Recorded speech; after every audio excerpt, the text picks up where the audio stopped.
Roman numeral for the greatest 3-digit number is, means we have to find the greatest 3-digit number, and these are the Roman numbers given.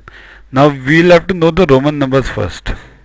I'll take you directly to Google. See this, as per the Google, these are the Roman numerals.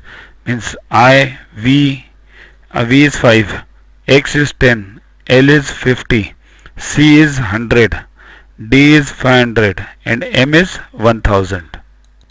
Firstly, let's see what is the greatest 3-digit number. Now greatest 3-digit number is, it is 999. How is 999 written? 900 plus 90 plus 9. How is 900 written in Roman? Here 1000 is what? M. We have just seen.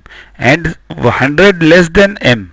So when it is to the left, it is less than. When it is to the right, it is greater than. Now we want 900. So 100 less than 1000. So C is to the left. So CM. Similarly over here, 90 means 10 less than 100. C is 100. So XC. 9 means 1 less than 10. So IX. Just add this and B is the answer.